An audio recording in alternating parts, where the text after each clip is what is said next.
Hey all, DT Neil coming at you yet again about storytelling, writing, words, and this is another installation of Wrong or Writer.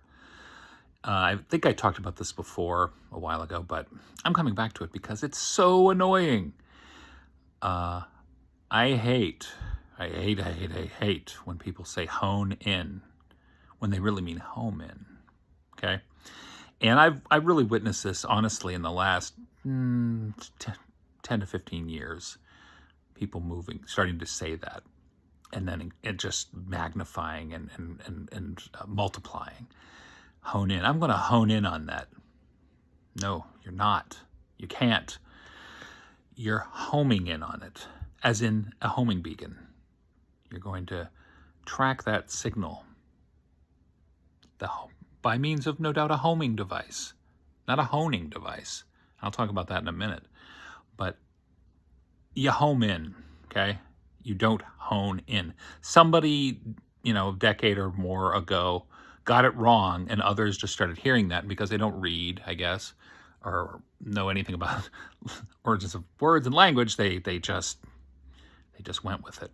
And you can see it. It's interesting. You can see it in media, because if you watch an older show, again, let's just say more than 10 to 15 years ago, and you'll see them properly using home in. Got a homing beacon. We're homing in on this. We're homing in on this.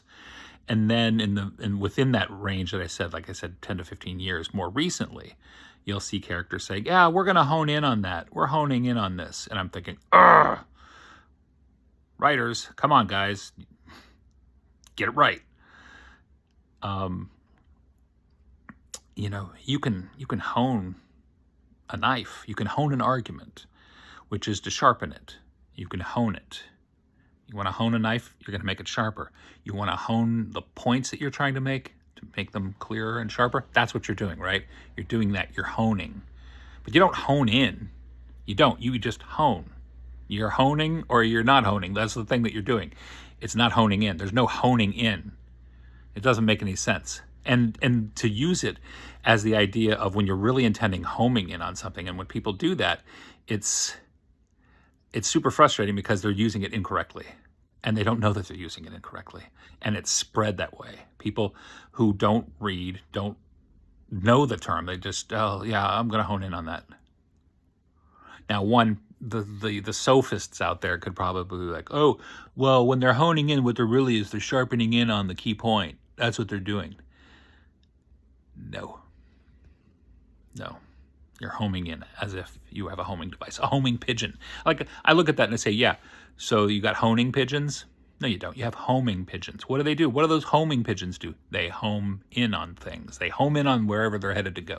Homing in is when you are getting where you were going by use of, you're tracking your journey, getting to the point. Boop, boop, boop. That's homing in. That's homing in. Perfectly free to use honing if you're talking about, again, you want to hone your arguments, hone your talking points, hone your cutlery. You want to hone that? Sure, hone those things. Hone away. Okay? But if you're zeroing in on something, you're homing in on it. You're not honing in. Okay, I can't stress that enough, and it just pops up everywhere. And I'm afraid that it's so widely misused that in another 5 to 10 years it'll probably just be that's what it'll be. And it kind of is halfway there on that. But I'm one of those holdouts who still recognizes the difference between honing and homing in. Those are two distinct things that are being blurred because of lazy language use, thoughtless language use. It's a problem, and therefore I'm grousing about it because I can. So if you want to home in on my umbrage, you got it. This is the right place. I can't speak on it any more clearly than I just have. But it is funny that you do see in the older media, when people still understood what homing in was, they use homing in, And then there was a fault line. Something happened. Somebody got it wrong, and it just started multiplying. And it's an interesting study for language. Hopefully linguists are looking into that. But, that's how, again, Latin became the Romance languages. They got it wrong, and then it became codified and became the thing. And so the evolution of language, and part of it is no doubt because of social media and the ease of electronic communication, and again, people not reading, has led this to this weed, this linguistic weed of honing in has gone, and it's just spreading like dandelions on a lawn. It's like, woo, everywhere. So get it right. Don't be one of those people. Get it right. Honing and homing in. Okay? Thanks.